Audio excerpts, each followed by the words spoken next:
Hello everyone, कैसे हैं सभी लोग। तो आज मैं लेकर आया हूं 25 वो क्वेश्चन ग्रुप डी एग्जाम के जो आपके एग्जाम में 100% फिक्स है कि यही क्वेश्चन आपको मिलने वाले हैं।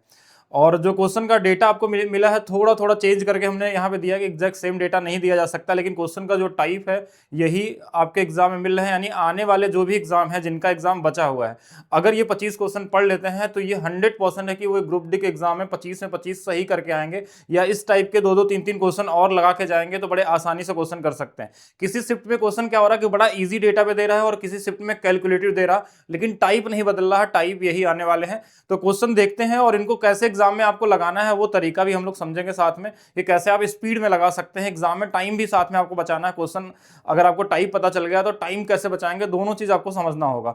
अगर आपको ये वीडियो अच्छी लगती है तो वीडियो को लाइक जरूर करेंगे, शेयर जरूर करेंगे और साथ में कमेंट करके बताएंगे। तो स्टार्ट करते हैं आज की क्लास। और पहला क्वेश्चन की शुरुआत करते हैं। लगभग प्रॉफिट लॉस से आपके एग्जाम में 3 से 4 क्वेश्चन मिल रहे हैं, प्रॉफिट लॉस और डिस्काउंट से मिला के। सबसे पहला एक इजी सा क्वेश्चन आपके एग्जाम में पूछा गया था आज से एक दिन पहले, कि मार्क प्राइस दिया था, डिस्काउंट दिया था, सेलिंग प्राइस दिया गया था, मतलब पूछा गया था। तो ये बहुत ही कॉमन क्वेश्चन, इसको हर एक बच्चा कर सकता है, लेकिन मेरा टारगेट ये है कि आपको हर एक क्वेश्चन बता देना, भले वो इजी आया हो आपके एग्जाम में या कैलकुलेटिव आया हो, कैसे आपको एग्जाम में करना है। 20% का डिस्काउंट का मतलब देखिए, इसको लगाने के कई तरीके हो सकते हैं। आप मेंटली भी लगा सकते हैं कि इसका 10% 240 है तो 20% हमारा 480 हो जाएगा, 480 इसमें घटा लेंगे तो हमारा सेलिंग प्राइस आ जाएगा। किसी को रेशियो से लगाना है तो 1/5 कर दिया, 5 से 1 कम कर दिया तो ये 4 रुपया हो गया। 5 की वैल्यू अगर हमारे पास 2400 दिया है तो 4 की वैल्यू निकाल सकते हैं। कोई ये सोच सकता था कि 4 से कटने वाला नंबर, अगर मान लीजिए ऑप्शन में एक ही ऑप्शन दिया हो तो 4 से कटने वाला नंबर भी ढूंढ सकते हैं। किसी भी तरीके से कर लीजिए, वो आपकी मर्जी है। अब देखिए डायरेक्ट अगर निकालते, देखिए हमारे पास कितना होता है यहाँ पे, कि अगर हम यहां देखें 240 240 480, 400 घटा लेंगे 2400 और 80 घटा लेंगे 1920, यानी ये 1920 आ जाएगा। अब ये कॉमन क्वेश्चन है, मे भी हो सकता है आपका डेटा भी एग्जाम में आया होगा। बाकी आप कमेंट करके बताइए क्या ये डेटा सेम था आपका, और ये क्वेश्चन आ रहे हैं आपके एग्जाम में, मतलब पूछे जा रहे हैं सेम क्वेश्चन। देखिए आपके एग्जाम में एक और क्वेश्चन पूछा गया था सेम शिफ्ट के अंदर में, और क्वेश्चन में क्या था कि एमआरपी फिर से दिया था लेकिन डिस्काउंट यहाँ पे 2 दे दिए थे, यानी 2 डिस्काउंट थे। तो कैसे लगाएंगे, वही सेम क्वेश्चन है। अगर अब यहाँ पे 2 डिस्काउंट दिया तो 1/5 इसको हम लिखते हैं और इसको 1/10 लिखते हैं, यानी कि जो वैल्यू 5 वाली है वो हमारे पास 4 में हो जाएगी और 10 वाली वैल्यू जो होगी हमारे पास 9 में हो जाएगी। यानी 50 रुपए का रहेगा तो ये 36 रुपए में बिकेगा। और इस 50 की वैल्यू क्वेश्चन में 40 यानी कि 4000 दिया है तो 36 की वैल्यू आपको निकालनी थी। अब एग्जाम में 2 तरीके से सोचना है। अगर आप एक एडवांस स्टूडेंट है तो आपको ये चीज दिखनी चाहिए जो हमेशा से क्लास में बताया जाता है, कि इसमें 9 अंदर में छुपा हुआ है, यानी कि 9 से कटने वाला ऑप्शन होगा। अगर मान लीजिए ऑप्शन में हमारे पास 9 से कटने वाला एक ही आंसर है तो हम सीधा सीधा कर लेंगे। ऑप्शन हमको एग्जैक्ट नहीं पता है, इसलिए हमने क्या बोला, 9 से कटने वाला अगर मिल जाए तो सीधा कर लेंगे। आपको ये सब लिखने की जरूरत नहीं है। क्वेश्चन में देखते ही 10% आपको दिखना चाहिए कि एक कम हो रहा है, यानी कि 9 से कटने वाला नंबर हमारे पास होने वाला है। अगर नहीं मिला देन आपको सॉल्व करना है। अब सॉल्व करना है तो 50 से कितने बार में कटेगा, अगर मैं 400 काटूं तो ये 8 बार, यानी कि 8 बार में कट जाएगा। 5 8 40, यानी कि इसमें भी हमको सिर्फ 80 से गुणा कर देना है। ये 0 हो जाएगा, 8 6 48 हो जाएगा, 8 × 3 24 और 4 28, 2880 रुपए हमारे पास क्या होंगे, मार्क प्राइस होने वाले हैं।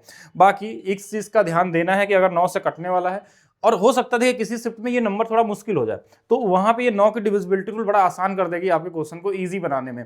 तो डिपेंड करता है कैसा सेट में कैलकुलेशन दिया। वैसे ये सेम क्वेश्चन है, सेम डेटा के साथ है, तो इजी डेटा है, मतलब आसानी से कर सकता था कोई भी। और इस शिफ्ट में जितने लोग भी किए होंगे ये मान के चलिए 100% स्कोर करने वाले हैं। पाइप एंड सिस्टम से क्वेश्चन जो शुरू से बताया जा रहा है वैसा क्वेश्चन आ रहा है आपके एग्जाम में, और हमेशा से आ रहा है, मतलब आगे भी आपको मिलेगा ही मिलेगा, ये फिक्स है। इसमें क्या होता है कि एक टंकी 11 मिनट में किसी एक नल किसी टंकी को 11 मिनट में भर सकता है, और दूसरा नल है जो 22 मिनट में खाली कर सकता है। तो दोनों को एक साथ चालू कर दिया तो टंकी कितने देर में भर जाएगी, इस या तो ये पूछा जा रहा है, या तो ये पूछा जा रहा है कि टंकी का 2/3 भाग कितने में भरा जाएगा, 3/4 भाग कितने समय में भरा जाएगा। तो ऐसे क्वेश्चन में अगर एक भरने वाला है एक खाली करने वाला है तो इन्हीं दोनों का गुणा कर लेते हैं और इन्हीं के डिफरेंस से भाग लेते हैं। इनका डिफरेंस कितने का है, 11 का। ये आंसर आपका आ जाएगा 22 मिनट की टंकी 22 मिनट में भर जाएगी। अगर कहीं पे क्वेश्चन में ये पूछ लिया जाए, अगर ध्यान समझिएगा कि इसका 2/3 भाग तो इसमें 2/3 से गुणा कर लीजिएगा, इसका 4/5 भाग तो इसमें 4/5 से गुणा कर लीजिए, इसका 2 गुना टंकी का भरना हो तो 2 से गुणा कर लेंगे, 3 गुना भरना है तो 3 से कर लेंगे। यही मिल रहा है, ये 100% फिक्स वाला क्वेश्चन है, इसको तो पढ़ के ही जाना आपको, इसमें यही मिलने वाला है। एक सेट में ऐसा क्वेश्चन भी आ गया था कि उसमें 3 नल वाले भी थे, यानी कि 2 भरने वाले थे 1 खाली करने वाले, तो उनको भी ध्यान से देख के जाना है आपको, ठीक है। चलिए नेक्स्ट क्वेश्चन देखा जाए, सिंपल इंटरेस्ट का एक बेसिक क्वेश्चन। वैसे ऐसे क्वेश्चन लगभग सीबीटी 1 में अगर आप देखेंगे तो लगभग सारे क्वेश्चन जो आ रहे हैं आपके एग्जाम में, जो भी सीबीटी 1 का अच्छा से प्रैक्टिस किया होगा, यूजी और पीजी वाला, यूजी और हमारे पास जो हमारे पास सीबीटी 1 ग्रेजुएट लेवल वाला था, उनके क्वेश्चन अगर आप लगाए हैं तो लगभग सारे क्वेश्चन ही बना लेंगे कि कितनी धनराशि 4% साधारण ब्याज पे 5 वर्षों में 720 हो जाएगी। इसका मतलब यहाँ अमाउंट दिया हुआ है, तो साधारण ब्याज हर साल बराबर होता है, यानी कि 4 गुणे 5 20% ब्याज मिलने वाला है, और अगर 20% बढ़ेगा 100 से तो 120 हो जाएगा, यानी 120 की वैल्यू दिया हुआ है। 120% की जो वैल्यू है वो 720 दिया हुआ है, तो 100% की जो वैल्यू है वो कितनी होगी? ये 12 से 6 गुना पे है, तो ये भी 6 गुना पे आंसर 600 हो जाएगा। ये सेम डेटा का क्वेश्चन है, यानी आपके एग्जाम में पूछा गया एक कॉमन सा क्वेश्चन है।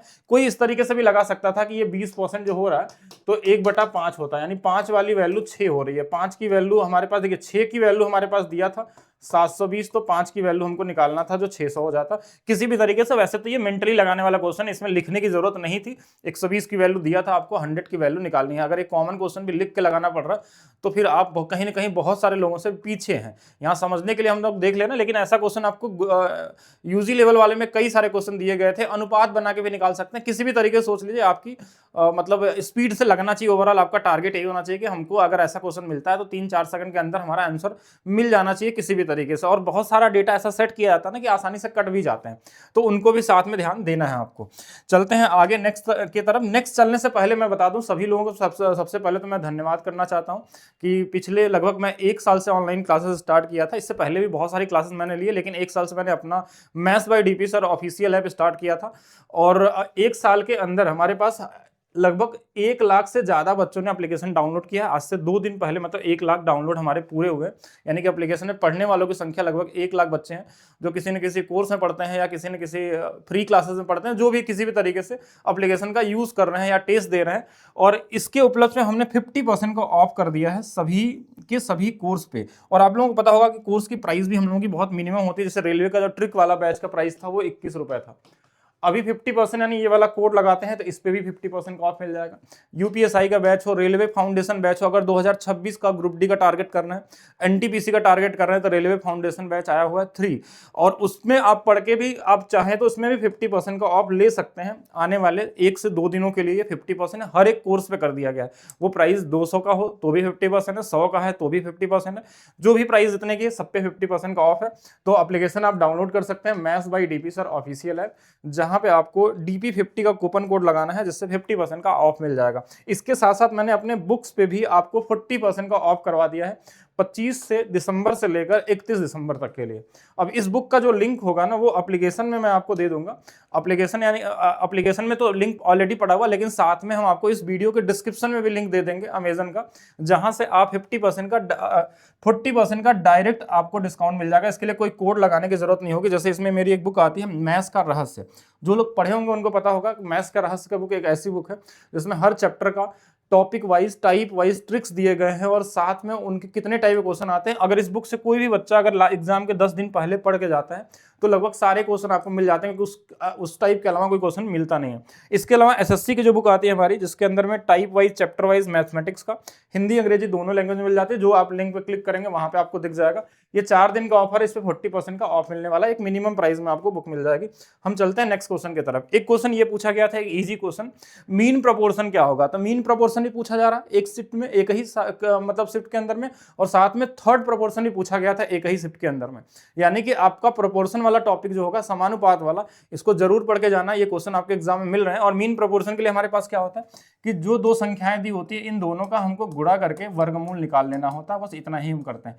तो ये वाली वैल्यू 30 होती है और ये वाली वैल्यू हमारे पास 20 होती है, यानी जो आंसर हमारे पास आने वाला है वो 600 आने वाला है। तो ये कॉमन क्वेश्चन आपके एग्जाम में पूछा गया था सेम डेटा के साथ। ये क्वेश्चन आपको इससे पहले भी वीडियो में बताया गया है और ये लगातार पूछा जा रहा है। कुछ क्वेश्चन ऐसे पूछे जा रहे हैं जो शुरू से लेके अभी तक हर एक सेट में मिल रहे हैं। तो इस क्वेश्चन को सभी लोग ध्यान दे लेंगे। एक चतुर्भुज दिया जाता है, उसमें बोलता है कि किसी दो कोणों का जो एंगल वाइज सेक्टर है किसी पॉइंट टी पे मिलता है, और जिनके अपोजिट वाले जो ये एंगल दिए रहते हैं इनका अनुपात दिया रहता है, कहीं 7:5 है, कहीं 3:4 है, कुछ ऐसा दिया रहता है। और इनका जो जहां पे ये दोनों मिलते हैं ये कोण दिया जाता है आपको। ये लिख के भी दिया जा सकता है, बना के भी दिया जा सकता है, मेरे हिसाब से लिख के ही मिल रहा है आपको क्वेश्चन एग्जाम में। तो ऐसे केस में जो ये एंगल का योग होता है ना, इन दोनों एंगल का योग, एंगल का जो योग होता है हमारे पास जैसे 7 5 12, और इन्हीं का जो योग होता है इसके डबल के बराबर होता है। इसका डबल यानी कि इसका डबल कितना होगा, 48 डिग्री होगा। ये चीज ध्यान रखिएगा, यहां से एक्स का मान आ जाएगा हमारे पास 4 डिग्री। अब इसके बाद आपसे इनका डिफरेंस पूछा जा रहा है बार बार, तो इनका डिफरेंस कितना है, देखिए 2x का है, तो 2x की वैल्यू जो आ जाएगी हमारे पास 8 डिग्री आ जाएगी। ये मेंटली लगाने वाला क्वेश्चन है, ये एंगल अलग अलग सेट में जब आपके पास एक्चुअल पेपर आएगा तो आप जरूर देखिए, कम से कम ऐसा 20 से ज्यादा क्वेश्चन आपको दिख जाएगा बाद में ये एंगल वाले। कहीं पे 34.5 है, तो कहीं पे 29.5 है, कहीं पे 24 है, कहीं पे 36 है, इस तरीके से, और आगे भी सेट में आपको ये दिखेगा क्वेश्चन। तो इसको ध्यान रखेंगे, ये इजी वाला क्वेश्चन है, और ऐसा क्वेश्चन नहीं कि ये नया आया है आपके एग्जाम में। आप CBT 1 वाला पेपर एनटीपीसी को उठा के देखिए, वहां पे भी ये क्वेश्चन पूछे गए थे, लेकिन कम मात्रा में थे।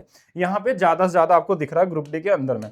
चलिए नेक्स्ट क्वेश्चन देखिए, वॉल्यूम बेलन की मैं बात करूं तो बेलन से जो क्वेश्चन आया था या आ रहा है आपके एग्जाम में, वो आ रहे हैं वॉल्यूम निकालने वाले, या कहीं कहीं सरफेस एरिया निकालने के लिए भी पूछा जा रहा है। अब इसमें कई तरीके से क्वेश्चन आते हैं, कई जगह क्वेश्चन में मैंने देखा कि शुरू में जो पूछे गए थे तो बेलन के ऊपर हमारे पास शंकु था, या ऊपर में हमारे पास गोला रख दे रहा था, तो उसका सरफेस एरिया पूछ रहा था। लेकिन जो अभी रिसेंट में क्वेश्चन आ रहे हैं वो बेसिक वाले क्वेश्चन आ रहे हैं। वो क्वेश्चन क्या आ रहे हैं, वॉल्यूम निकालने के लिए। वॉल्यूम निकालने का देखिए हमारे पास फॉर्मूला है πr²h।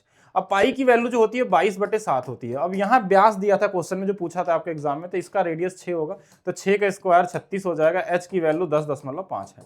अब देखिए यहां से इसको काट सकते हैं। अब ऊपर में हमारे पास ये बचा हुआ नंबर है। अब देखिए एग्जाम में क्या करना है, कैसे एग्जाम में निकालना है आपको, दो तरीके से। एक तो 11 की डिविजिबिलिटी रूल चेक करेंगे अगर क्वेश्चन मुश्किल वाला डेटा के साथ दिया है तो, और दूसरा चीज, अगर मान लीजिए 11 से कटने वाला 2 ऑप्शन मिल गया तो हम 9 से कटने वाला नंबर भी देख सकते हैं, क्योंकि इसके अंदर में 9 भी है जो नीचे से कहीं कटा नहीं है, तो 9 से भी कटने वाला आंसर होगा। कहीं मान लीजिए एक ऑप्शन से ज्यादा 11 से कटने वाला है तो हम 9 से चेक कर सकते हैं। और इनके अलावा भी नहीं मिलता तो आप नॉर्मली गुणा कर सकते हैं। 11 से गुणा करने का रूल आपको बताया जाता है वैदिक मैथ्स के अंदर में कि कैसे करना होता है। अब देखिए यहाँ पे अगर गुणा करना भी होगा तो कैसे करेंगे, इस 36 का 1.5 गुना करना है, यानी कि 36 और प्लस इसका आधा 18, यानी ये 54 हो जाएगा। 54 में सिर्फ 22 का गुणा ही करना है, और 54 में 22 क्यों गुणा करेंगे, पहले 2 का गुणा कर लीजिए, ये 108 हो जाएगा। 11 से गुणा करना बड़ा इजी होता है कि दोनों तरफ 0 लगा लेते हैं, जैसे ये वाला 8 आ जाएगा, ये वाला हमारे पास 8 आ जाएगा, फिर इनको जोड़ेंगे 1 आ जाएगा, इनको जोड़ेंगे 1 आ जाएगा। वैसे तो 11 से सीधा भी गुणा कर सकते थे, 11 8 88, 11 1 11, तो भी आंसर आपको मिल जाता। लेकिन कैसा भी नंबर हो 11 से गुणा करना आपको आना चाहिए। और इसमें हमको अगर क्वेश्चन में मुश्किल डेटा किसी सेट में दिखे तो आप डिविजिबिलिटी रूल जरूर चेक करेंगे, ठीक है, उससे आपका क्वेश्चन क्या होगा, ईजी बनता चला जाएगा। चलेंगे नेक्स्ट क्वेश्चन देखिएगा। एक क्वेश्चन ये फिक्स मान के चलेगा आपके एग्जाम में मिलना 100% तय है, जो आपके एग्जाम में आ रहा है। अब इसको लगाने के 2 तरीके हम बताएंगे यहाँ पे। एक तो ऑप्शन में अगर ऐसा आंसर दिया है तब तो 2-3 सेकंड में काम हो जाएगा। जैसे क्वेश्चन में क्या बोल रहा है, और ये लगातार जिस शिफ्ट में दे रहा है, लगातार सभी शिफ्ट में दे रहा है, एक दिन में 3 शिफ्ट है, तीनों शिफ्ट में दे रहा है कि एक पिता की आयु उसके पुत्र की आयु से 7 गुनी है। अब से 3 वर्ष बाद पिता की आयु 5 गुनी हो जाएगी, तो पिता की आयु ज्ञात कीजिए। तो वर्तमान आयु जो थी ना वो 7 गुनी थी, यानी कि 7 और 1 का अनुपात है। तो सबसे पहले तो हम 7 से कटने वाला ऑप्शन देखेंगे। जैसे ये वाला ऑप्शन कट रहा है तो ये हमारा काम हो गया। अगर और कोई ऑप्शन नहीं कट रहा 7 से तो हमारा 2-3 सेकंड में आंसर हो गया। और इसके अलावा मैंने एज के बहुत सारे आपको तरीके बताएं कि अगर मान लीजिए 2 ऑप्शन कट गया तो हमको इस 5 का यूज कैसे करना है, कि हम चेक करेंगे कि 3 साल बाद 3 जोड़ेंगे उस एज में, और जैसे इसमें 3 जोड़ देंगे तो अब बोलेंगे ये 45 हो गया, तो 3 जोड़ने के बाद क्या इससे कट रहा है 5 से, तो 5 से कट रहा है, तो ऐसा भी चेक कर सकते हैं। लेकिन अगर मान लीजिए अगर ऐसा ऑप्शन नहीं मिला आपको, लेकिन मिल रहा है आपको ऑप्शन से कटने वाला ही, इतना मैं बता सकता हूं, लेकिन नहीं मिलता तो हम इनके बीच का रेशियो बना के भी लगा सकते हैं कि इनका डिफरेंस सेम होना चाहिए। जैसे इनका डिफरेंस हमारे पास 6 का है, इनका डिफरेंस 4 का, तो इनको बराबर करने के लिए इसमें 2 से गुणा कर लें, इसमें 3 से कर लें। तो देखिए ये वाला हो जाएगा 14 और 2 का अनुपात, ये वाला हमारे पास हो जाएगा 15 और 3 का अनुपात। तो हमने देखा कि ये 1 यूनिट बढ़ा है, 1 यूनिट बढ़ने में 3 साल लगे, तो 14 की वैल्यू कितनी हो जाएगी, 14 3 42। अभी का बोला जाएगा तो 15 3 45। अगर बेटे का पूछेगा 3 दूना 6 हो जाएगा, और बाद में हमारे पास कितना हो जाएगा, 9 हो जाएगा। जो भी पूछ ले निकाल सकते हैं रेशियो से भी, बाकी ऑप्शन से बन जाएगा, ये फिक्स मान के चलेगा। अगर आप सही तरीके से लगाएंगे तो ऑप्शन से सारे क्वेश्चन एज के बना सकते हैं। ये क्वेश्चन वेरी वेरी इंपॉर्टेंट है, मिल रहा है आपके एग्जाम में तो रेडी रहेंगे। कहीं कहीं पे ये अनुपात भी दे रहा है कि 10 और 11 का अनुपात है, या 9 और 7 का अनुपात है, ऐसा भी किसी किसी सेट में देखने को मिल रहा है। आप 7 गुना बोले तो 7 1 का अनुपात है, या फिर कहीं रेशियो में भी दे सकता है। तो दोनों के लिए आपको क्या करना, रेडी रहना है दोनों के लिए। अब ये वाला क्वेश्चन देखिए, ये वाला क्वेश्चन आपके एग्जाम में शुरू से मिल रहा है और अभी भी मिल रहा है, यानी रिसेंट पेपर में भी आपके एग्जाम में आ रहा है। जो लोग पेपर दे के गए होंगे वो बता भी देंगे कि आपको यही क्वेश्चन मिल रहे हैं आपके एग्जाम में। और जिनका पेपर हुआ होगा तो जरूर कमेंट करके बताया करिए कि हाँ ऐसा क्वेश्चन आ रहा है आपके एग्जाम में, ठीक है, जिनका पेपर ऑलरेडी हो गया, जिससे कि आगे वालों को कुछ फायदा मिले इसमें। अब इस क्वेश्चन में देखेंगे, ध्यान से एक चीज समझिएगा कि डिस्काउंट देने के बाद भी लाभ होता है। ऐसा क्वेश्चन बताया जाता है कि अगर किसी वस्तु पे हमने इतने रुपए का मार्क प्राइस है, अगर हम वस्तु को छूट देने के बाद जब लाभ आता है, तो इसके लिए हमने सबसे इजी तरीका बताया था CPMP वाला। नॉर्मली सभी लोग इसको लगाते हैं, लेकिन लगाने का जो तरीका होता है इस क्वेश्चन का 3-4 और तरीके होते हैं। जब क्वेश्चन का लेवल बढ़ता है तब हम दूसरा तरीका लगाते हैं। इजी क्वेश्चनों में क्या होता है कि ये 100 माइनस डिस्काउंट और 100 प्लस प्रॉफिट वाला रूल अप्लाई करते हैं। डिस्काउंट 40 का है तो 40 घट जाएगा इसमें, तो ये 60, और प्रॉफिट 20 का है तो 120। इनका अनुपात 1:2 का है। इस 2 यूनिट यानी MP दिया था हमारे पास 3930 का, तो 1 की वैल्यू इसका आधा कर देना है। देखिए पहले 3800 का आधा कर लीजिए, तो 3800 का आधा कितना हो जाएगा, तो बोलेंगे 1900 हो जाता है। फिर बोलेंगे 130 का आधा 65, तो 1965 हमारे पास क्या होगा, भाग देने से ज़्यादा बेहतर है कि थोड़ा थोड़ा ब्रेक करके आधा कर लीजिए, जहाँ तक आप कर सकते हैं। अब ये डेटा किसी एग्जाम सेट में अलग अलग भी हो सकता है, किसी किसी में ये नॉर्मल ऐसा है सेम डेटा के साथ मिला होगा। एक क्वेश्चन ये भी आ रहा है जो हर शिफ्ट में रिपीट हो रहा है, और ये शुरू से आ रहा है। मैंने बोला ना, ट्रेन के रिलेटिव स्पीड का क्वेश्चन आपके एग्जाम में पूछे जा रहा है। मैं डे 1 से बोल रहा हूँ रिलेटिव स्पीड वाला क्वेश्चन मिल रहा। तो यहाँ पे क्वेश्चन क्या था कि ट्रेन की लंबाई दी रही थी और दोनों की स्पीड दिया हुआ था, वो दोनों एक दूसरे के पीछे से क्रॉस कर रहे हैं। मतलब पीछे का मतलब कि एक, इसमें 2 तरीके से हो सकता है स्पीड में, कि अपोजिट साइड से क्रॉस कर रहे हैं, या फिर हमारे पास 2 हो सकता है कि दूसरा तरीका हो सकता है कि दोनों एक दूसरे का सेम दिशा में चल रहे हैं। तो सेम दिशा वाला क्वेश्चन था, किसी किसी में अपोजिट भी हो सकता है। तो डिस्टेंस तो हमेशा जुड़ जाता है, इन दोनों का डिस्टेंस यानी 180, ये मेंटली लगाने वाला क्वेश्चन था। और ये मीटर प्रति सेकंड में दिया, तो इसमें कुछ चेंज भी नहीं करना। इनका अंतर कितने का है, तो बोलेंगे यहाँ से 8 1 9 का, 9 से भाग दे दिया, यानी कि 20 सेकंड में पार कर जाएगा। जो तेज वाली गति वाली ट्रेन होगी, छोटे वाले ट्रेन को यानी कम स्पीड वाले को हम 20 सेकंड में पार कर सकते हैं। कहीं कहीं जरूरत होगा तो इनको जोड़ के भी भाग दे सकते हैं, वो जैसा क्वेश्चन रहेगा उसके हिसाब से कर सकते हैं। चलिए ये इजी वाला क्वेश्चन आ रहा है। ये क्वेश्चन भी लगभग आप देखेंगे तो अभी तक 20 बार आ चुका है अलग अलग डेटा के साथ, कि 11 लोगों का औसत दिया है। यदि एक शिक्षक 74 kg का अगर उस ग्रुप में शामिल होता तो नया औसत क्या होगा।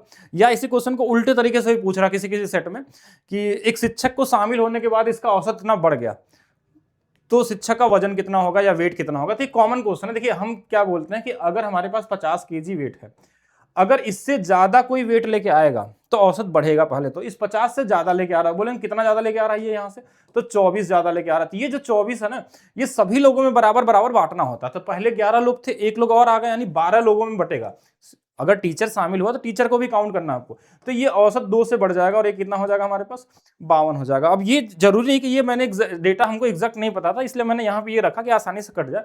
ये पॉइंट में भी आ सकता है, इसके लिए भी रेडी रहना है। हो सकता है कि यहाँ पे 70 kg का दे दे, तो अब बोलेंगे यहाँ तो 20 ही बढ़ रहा है, 20/12, तो यहाँ ये पॉइंट में भी आ सकता है, तो ये 51 समथिंग हो सकता है। तो दोनों के लिए रेडी रहना। कैलकुलेशन भी हो सकता है, एग्जैक्ट कटने वाला भी नंबर आपके एग्जाम में हो सकता है। और कहीं कहीं ये उल्टा भी दे रहा है क्वेश्चन, इसको भी समझ लिया। उल्टा देगा तो कैसे देगा कि 11 लोगों का औसत हमारे पास 50 था, फिर क्या हुआ कि एक टीचर इसमें शामिल हुआ, तो नया जो औसत था ना वो हो गया हमारा 52 हो गया। तो अब बताइए टीचर का वेट कितना होगा। तो हम देखेंगे इसके आने से 2 बढ़ गया था, यानी 50 तो उसका वेट था ही, और 2 बढ़ा है, और कितने लोग थे, 12 लोग थे। तो हमारे पास 12 से गुणा कर लेंगे, ये 74 हमारे पास क्या रहा होगा, टीचर का वेट। तो उल्टा और सीधा दोनों तरीके से मिल रहा है, दोनों के लिए रेडी रहना है इस टाइप के क्वेश्चन को। एक और औसत में क्वेश्चन बार बार रिपीट हो रहा है, उसको मैं बताता हूँ, अभी आगे क्वेश्चन में है आपके पास। एक और चीज समझ लीजिएगा कि ये हाइट एंड डिस्टेंस में ये क्वेश्चन आपको हर दिन मिल जा रहा है किसी न किसी सेट में। हर सेट में तो नहीं आ रहा, लेकिन किसी न किसी सेट में आ जा रहा है। अब या तो ये 45 वाला पूछ रहा है, या तो 30 वाला, या तो 60 वाला। अभी तक 2 एंगल वाले नहीं पूछे गए, कॉमन क्वेश्चन ही आ रहे हैं आपके एग्जाम में। तो इसमें 45 वाले में क्या होता है कि ये दोनों 1:1 का रेशियो बनाते हैं। तो अगर 1 यूनिट की वैल्यू ये है तो इसकी वैल्यू पूछी गई तो ये भी इतना होगा। अगर ये 30 वाला एंगल दे देगा तो 30 के लिए भी तैयार रहेगा। 30 वाले में क्या होता है, 30 डिग्री वाले में ये 1 होता है, ये √3 होता है, और ये 2 होता है। कहीं इसकी वैल्यू दे दिया कि कोई पतंग उड़ा रहा है, इसकी वैल्यू मान लीजिए 30 मीटर है, तो 1 की वैल्यू 15 हो जाएगी, इसकी वैल्यू 15√3 हो जाएगा। तो कुछ भी दे सकता है। तो और 60 वाले में देगा तो 60 के सामने वाला जो होता है हमारे पास, 60 के सामने वाला √3 होता है, और ये वाला 1 होता है, ये 2 होता है। तो ये तीनों को ध्यान रखिएगा, किसी न किसी सेट में आपको देखने को मिल जाएगा। आप किसके सेट में मिल जाए उसके लिए रेडी रहेंगे। हो सकता है कई सारे लोगों के सेट में मिल जाए। एक इजी क्वेश्चन प्रॉफिट लॉस से ये भी पूछा गया था कि 150 रुपए प्रति दर्जन से कुछ पेन खरीदता है, यानी कि एक दर्जन की कीमत 150 है, यानी CP हमको पता है 150 रुपए है। फिर बोला कि उन्हें 15 रुपए प्रत्येक के दर से बेच देता है, मतलब एक पेन को 15 रुपए के हिसाब से बेच रहा है। एक पेन को 15 के हिसाब से बेच रहा है, तो कितने पेन होंगे, 12 पेन होंगे। तो ये सेलिंग प्राइस आ गई। इसको काट लीजिए, बस अनुपात बना लीजिए, ये 10 और 12 का अनुपात आ गया, तो कितना बढ़ गया, तो बोलेंगे 20% का प्रॉफिट होने वाला। तो ये कॉमन क्वेश्चन है, 5 और 6 भी लिख सकते हैं। 1/5 कितना होता है, 20। तो ये कॉमन क्वेश्चन भी आपके एग्जाम मिल रहा है, बेसिक खरीदने और बेचने वाले।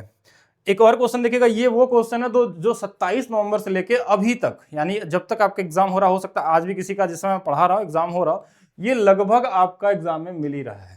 किसी न किसी सेट में हर दिन आपको देखने को मिल जा रहा है कि कोई फ्रैक्शन में दिया कि इसका कितना प्रतिशत है। ऐसे केस में आपको सिर्फ अनुपात बना लेना है, जो कट जाए उनको काट लेना ऊपर नीचे जैसे भी, फिर इसके बाद जो बच्चे भी उनका गुणा कर लेंगे, इधर 5 आ गया इधर 4 आ गया, तो ये जो 5 है इस 4 का कितना परसेंट होगा, तो 5/4 कितना होगा हमारे पास 125%। बस इतना ही करना था कि 125% हमारे पास होने वाला है। नेक्स्ट बात करते हैं, नेक्स्ट चलिए देखिएगा। नेक्स्ट हमारे पास का एक वस्तु का सीपी, ये वाला क्वेश्चन 3-4 बार ही आया है, लेकिन अच्छा क्वेश्चन है, इसको सभी लोग ध्यान देंगे कि कैसे इसको करना होता है हमारे पास। अगर क्वेश्चन में बात करें एक वस्तु का सीपी एमपी का 64%, ये कॉमन क्वेश्चन है। जैसे अगर मैं यहां लिखूं कि जो सीपी है वो एमपी का 64% दिया, मतलब 100 है तो ये 64 होगा। लेकिन क्वेश्चन में ये बोला कि 4% की छूट देने के बाद, यानी हम बेच रहे हैं उसको 4% की छूट, यानी इसका 4% कितना, यानी कि 96 रुपए में, तो लाभ बताइए। तो इसको देखिए 16 से 4 बार, 16 चौके 64 और 16 छक्का 96, यहां से देखा जाता है ये 2 और 3 का अनुपात है। ये कितने का लाभ हो रहा है, 1/2 का, और ये 50% का लाभ होगा। ये सेम डेटा के साथ क्वेश्चन आपके एग्जाम में पूछा गया था, इसको सभी लोग ध्यान देंगे। एक इजी क्वेश्चन है, इसको कॉमन तरीके से ही सोचना है, इसमें ज्यादा दिमाग लगाने की जरूरत नहीं, कॉमन तरीके से कर सकते हैं। अगर आपके एग्जाम में आता है तो इसको ध्यान रखेंगे। एक ये क्वेश्चन भी देख लीजिए, ट्रिग्नोमेट्री में एक नया तरीके से आइडेंटिटी का क्वेश्चन मिल गया। ये सबको पता होना चाहिए वैसे तो, sec square theta minus tan square theta क्या होता है। अगर मैं 9 यहाँ से कॉमन ले लूँ तो sec square theta minus tan square theta की जो वैल्यू होती है सबको पता है कि इसकी वैल्यू 1 होती है, यानी कि 9 गुणे में 1 प्लस 1, यानी इसका आंसर कितना आ जाएगा, 10 आ जाएगा। तो रेडी रहेंगे, यहाँ पे अलग अलग नंबर के साथ आपके एग्जाम में क्वेश्चन में डेटा बदल के पूछा जा सकता है। कहीं 9 लिखा, कहीं 11 लिख देगा, कहीं 12 लिख देगा, कहीं 8 लिख देगा, तो वैसे क्वेश्चन आपको एग्जाम में देखने को मिलेंगे। फिर बात करते हैं नेक्स्ट क्वेश्चन की तरफ। एक इस वाले फार्मूले पे मैंने लास्ट क्लास में भी बताया था, ये क्वेश्चन पूछा जाने लगा है और अभी भी पूछा जा रहा है। एक क्वेश्चन इस बार पूछा गया, मोड मीडियन दिया है और मीन पूछा गया। तो बस ये फार्मूला आप ध्यान रखिएगा कि मोड बराबर हमारे पास क्या होता है, 3 मीडियन माइनस में 2 मीन। अगर ये फार्मूला मैंने शुरू से बताया, अगर आप पहला क्लास भी देखेंगे इस बार ग्रुप डी एनालिसिस का, तो वहां भी बताया गया था इस फार्मूले को। शुरू में मैंने ये बोला था कि शुरू में नहीं पूछा जा रहा था, अब पूछा जाएगा आगे, और आगे पूछा स्टार्ट हो गया। मोड की वैल्यू दिया है 46 रख लीजिए, यहाँ 3 बार 46 आ जाएगा और यहाँ 2 बार है। तो अब खुद से सोचिएगा कि यहाँ पे अगर हमको एक 46 चाहिए तो यहाँ पे 2 बार है हमारे पास, तो यहाँ भी एक 46 होना चाहिए। एक 46 यहाँ से, 2 46 में से 3 46 घटाएंगे, मतलब यहाँ से तभी एक 46 आएगा, मतलब इसकी वैल्यू भी 46 ही आएगी। बाकी ऐसा नहीं कि सेम डेटा ही मिले, अलग अलग जगह अलग मिल जाएगा, लेकिन आपके एग्जाम में जो पूछा गया था अभी रिसेंट में, ये दोनों सेम दिए थे। हो सकता है कि आगे आपका अलग से डेटा मिल जाए। अगर सेम सेम मिलेगा तो सेम ही आंसर आएगा, ये तो फिक्स है, ठीक है। अगर सेम सेम मिलेगा तो सेम आंसर मिलेगा, इसमें टाइम नहीं वेस्ट करना एग्जाम में। चलिए एक और क्वेश्चन जो लगातार आपके एग्जाम मिल रहा है, ये वाला क्वेश्चन भी ध्यान रखेंगे। मैं फिर से बता रहा हूँ एक कैसे देता है कि 12 संख्याओं का औसत 40 दिया है, जिसमें से शुरू कुछ संख्याओं का वैल्यू दिया रहेगा। जैसे मान लीजिए शुरू के 7 संख्याओं का औसत दिया है 30, अच्छा बच्चे कितने, तो बोलेंगे 5। 5 संख्याओं का औसत मान लीजिए हमारे पास नहीं पता है, तो 12 संख्याओं का औसत दिया हमारे पास 40। तो ये क्वेश्चन को जेएसएम से लगा सकते हैं, एलिगेशन से लगा सकते हैं, जैसे भी लगा लीजिए, आपकी मर्जी है। अगर मैं जेएसएम से लगाऊं तो हमारे पास रिजल्ट दिया, तो इससे ये कम है -10, तो बोलेंगे कितने लोग हैं, तो इसमें बोलेंगे 7 लोग हैं, तो ये 70 हो जाएगा -70। कितने लोगों का वैल्यू चाहिए, 5 लोगों का, तो ये बोलेंगे -14 आ गया। ये 14 इसमें जोड़ लीजिए और यही हमारा x की वैल्यू हो जाता है, तो कितना आ जाएगा 54। एलिगेशन से लगाते तो कितना आता है हमारे पास, एक तरफ 30 है, एक तरफ x है, बीच में हमारे पास 40 है। इनका अनुपात दिया हमारे पास कितना, 7 और 5 का दिया है। इनका जो अंतर है वो हमारे पास कितना है, तो बोलेंगे 10 का है। ये इससे 2 गुना पे, तो 7 दूना 14 रहा होगा। अब ये इससे बड़ा है तो ये वाला इससे भी बड़ा होगा, और 14 जोड़ देंगे तो ये 54 आ जाएगा। एलिगेशन लगा सकते हैं आप, सीधा सीधा भी गुणा करके लगाते थे तो भी आ जाता कि जैसे 7 है, इसकी वैल्यू 30 दिया है, 5 दिया है, इसकी वैल्यू x दिया है, टोटल 12 की वैल्यू। डिपेंड करता है कि कैसा डेटा है उसके हिसाब से। देखिए 7 गुणे 3 21 कर सकते हैं, 5x कर सकते हैं, 12 चौका 48 कर सकते हैं। यहाँ से भी x का मान निकालेंगे तो वही आएगा, लेकिन ये थोड़ा कैलकुलेशन ज्यादा कर देगा। तो डिपेंड करता है कैसा क्वेश्चन रहेगा, उसके हिसाब से हम लोग सॉल्व करेंगे इसको। एक पार्टनरशिप का क्वेश्चन आपके एग्जाम में मिला था, इस क्वेश्चन को देख लीजिए कि ABC के निवेश का वैल्यू दिया हुआ था और टोटल लाभ दिया था, उसमें B का लाभ या C का लाभ या तो A का लाभ पूछा गया था, कितना होगा। तो ये तो इतना ईजी डेटा दिया था कि आप कॉमन सेकंडों में लगा सकते हैं कि इनका अनुपात हमारे पास क्या है, 4 है, 5 है और हमारे पास 6 है। तो 5 4 9 6 15 यूनिट की वैल्यू अगर 90,000 दिया हुआ है, तो अगर बी का पूछा गया, देखिए ये 15 से 6 गुना पे है, तो ये 5 6 30 यानी 30,000 हो जाएगा। अब ए का पूछेगा तो ए का निकाल सकते हैं, बी का पूछेगा तो बी का निकाल सकते हैं, किसी का भी पूछ ले उसके हिसाब से आप जा सकते थे यहाँ पे। नेक्स्ट तृतीय अनुपाती वाला क्वेश्चन आ रहा है, थर्ड प्रोपोर्शन निकालने के लिए पूछा जा रहा है कि 2 संख्याएं दी हो और थर्ड प्रोपोर्शन पूछा जाए, तो हम क्या करते हैं, जो दूसरा वाला होता है इसी का स्क्वायर करके, इसी का स्क्वायर करके हम पहले वाले से भाग दे देते हैं। तो यहां से आप देखिए ध्यान से, ए स्क्वायर से ए स्क्वायर कट जाएगा, 12 चौक 48 और 4 से ये 3 बार में, यानी कि 3b स्क्वायर आपके पास क्या होगा, आंसर होगा। और इसी तरीके का कोई डेटा आ रहा है, कहीं फ्रैक्शन में है, कहीं ए बी सी इसी पैटर्न पे क्वेश्चन पूछे जा रहे हैं, तो ये हमारे हिसाब से ये सेम ही डेटा था आपके एग्जाम का जो पूछा गया था। बाकी आप लोग बताइएगा। एक क्वेश्चन सेविंग का आया था कि आपको जैसे मान लीजिए इनकम दिया हुआ है, एक्सपेंडिचर पूछा गया, सेविंग दिया था 25%। 25% का मतलब होता है 1/4। इसका मतलब ये हो गया कि 4 वाला सामान जो हमारे पास है उस पर हमने 1 रुपए खर्च कर दिया, 1 रुपए बचा लिया, तो खर्च कितना किया होगा, 3 किया गया होगा, और 1 रुपए हमने खर्च किया था। अब अगर इनकम 4 की वैल्यू 2400 दिया हुआ हमारे पास, तो 3 की वैल्यू निकाल सकते हैं कि 6 गुना पे, तो 6 गुणे 3 1800 हो जाएगा। अगर सेविंग पूछा जाए तो इसका सेविंग निकाल सकते थे 600, जो भी एक कॉमन क्वेश्चन आया था। एक तो ये, एक चीज और ध्यान रखेंगे, इनकम एक्सपेंडिचर में एक क्वेश्चन और आपके एग्जाम में मिल रहा है किसी किसी सेट में, कि आपको इनकम, एक्सपेंडिचर, सेविंग और इनकम, इनके अनुपात दिए जाते हैं कि जैसे 4 और 1 है, ये वाला 5 है, बोला इससे इनकम बढ़ा दिया गया 20% से, सेविंग को नहीं पता, और इसको बढ़ा दिया गया 25% से, तो इसको बताइए क्या। तो इसमें भी जीएसएम लगा सकते हैं, एलिगेशन लगा सकते हैं, या तो नॉर्मली गुणा करके निकाल सकते हैं। ये वाला टाइप भी पढ़ के जाएंगे, इनकम एक्सपेंडिचर जो परसेंटेज वाला पूछा गया। एक जगह एग्जाम में देखिए ये पूछा गया था तीसरे शिफ्ट में, कि ऐसा था कि 2 संख्याओं का योग दिया है, गुणनफल दिया है, तो नंबर आपको पूछे गए। तो ये कॉमन क्वेश्चन है, इसको अलजेब्रा क्वेश्चन बोलते हैं। योग मतलब देखिए आप हिट एंड ट्रायल से भी कर सकते हैं कि 90 का क्या फैक्टर हो सकता है, तो आप किसी के माइंड में अगर आ गया तो ठीक है, नहीं तो ऑप्शन देख के जुगाड़ लगा लेंगे कि 18 × 5 = 90, और 18 और 5 कितना आ जाएगा, 18 और 5 23 आ गया। तो इस पैटर्न पे क्वेश्चन आपके एग्जाम में आ रहा है, तो नंबर पूछा गया तो 18 और 5 आपको मिल जाएंगे आंसर। ये कॉमन क्वेश्चन हो गया। एक और देखेंगे क्या और क्वेश्चन आ रहा था, एक हाइट वाला क्वेश्चन आपके एग्जाम में मिल रहा है, ध्यान रखिएगा। ये हाइट मैंने यहाँ पे तो मान लीजिए राइट एंगल ट्रायंगल बना दिया है यहाँ पे, लेकिन ये नॉर्मल हाइट भी पूछा जा सकता है, तो कैसे लगाना वो समझिएगा। जैसे मान लीजिए बोला कि जी इस वाले भुजा की हाइट निकालनी है, मतलब ये 15 वाली भुजा की, कहीं बोला 12 वाली भुजा की, तो मान लीजिए इस वाले भुजा बोला गया तो 1/2 गुणे 15 गुणे में h, ये हमारे पास इसका एरिया निकल गया। सेम दूसरा वाला एरिया हम कंपेयर करते हैं s - a, s - b और s - c से, और यहां से h की वैल्यू निकालते हैं। एक तरीका हो गया सभी ट्रायंगल के लिए, जो इसमें भी काम करेगा। अगर राइट एंगल ट्रायंगल है तो ये 90 डिग्री होगा, फिर तो इसका एरिया हम ऐसे ही निकाल सकते हैं, हाफ 15 गुणे में h बराबर में हाफ 9 गुणे में 12। ठीक है, ऐसे कर सकते थे। देखिए ये वाली वैल्यू हमारे पास 1/2 2 से कट जाएगा, 15 6 9 12 गुणे में 9 बटे में 15, ऐसे भी कर लेते तो भी आ सकता था। डिपेंड करता है जैसा दे देगा। अगर मान लीजिए राइट एंगल ट्रायंगल नहीं होगा तो आपको ये हीरोन वाला फार्मूले का यूज करके निकालना है। ये डेटा मुश्किल भी हो सकता है, तो दोनों के लिए रेडी रहिएगा। ऐसा नहीं कि मैंने 9 12 15 लिख दिया तो एकदम ईजी आ रहा है। किसी में 6 7 8 दे रहा है, किसी में 13 14 15 दे रहा है, किसी में 36 38 ऐसे कुछ बड़ा नंबर भी दे रहा है। हर तरीके से मिल रहे हैं, तो सभी के लिए रेडी रहेंगे। लगाना कैसे वो मैंने बता दिया। कुछ बेसिक सिंप्लीफिकेशन वाले क्वेश्चन आ रहे हैं जिनको आप खुद से कर लीजिएगा। तो ये वाले जैसे कि नॉर्मली भाग देना, बॉडमॉस वाले क्वेश्चन भी किसी सेट में दिख रहे हैं। परसेंटेज का भी एक बेसिक सिंप्लीफिकेशन इस तरीके से पूछा गया था कि इसके बराबर में ये है तो x की वैल्यू क्या होगी।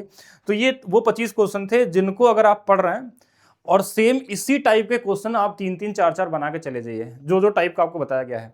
अगर आप 25 में 25 नहीं करके आए तो आप मुझे कमेंट करके बताइएगा, जिनका भी आगे होने वाला एग्जाम है। बाकी लास्ट एक और इन्फॉर्मेशन सभी के लिए कि मेरे एप्लीकेशन का 100 के डाउनलोड पूरा हुआ है, और साथ में आप देखेंगे कि ये पूरे ईयर का लास्ट टाइम है, तो इस समय आपको 50% का ऑफ मिल रहा है सभी बैचेस पे। जो भी आप लेना चाहेंगे, एप्लीकेशन डाउनलोड करना है maths by DP sir official app. अगर आप अपनी स्पीड को 10 गुना तेज करना चाहते हैं, और स्पेशली टारगेट है 2026 का, तो 2026 रेलवे को टारगेट करते हैं, या फिर आप यूपीएसआई को टारगेट कर रहे हैं, या यूपी कांस्टेबल को टारगेट कर रहे हैं, तो यहाँ पे हर तरीके के क्लासेस में आप अपने स्पीड को कई गुना तेज कर सकते हैं। और किस तरीके से लगाना है, लगाने के तरीके को भी सीख सकते हैं। कॉन्सेप्चुअल तरीका हो, ट्रिकी तरीका हो, हर एक चीज़ मिलने वाला है। बाकी आप वीडियो को लाइक करिए, शेयर करिए। इस कूपन कोड को ध्यान रखेंगे, इसी कूपन कोड को अप्लाई करने पर आप मिलने वाला। बाकी मिलते हैं नेक्स्ट क्लास में। आज के लिए रखते हैं सिर्फ इतना ही।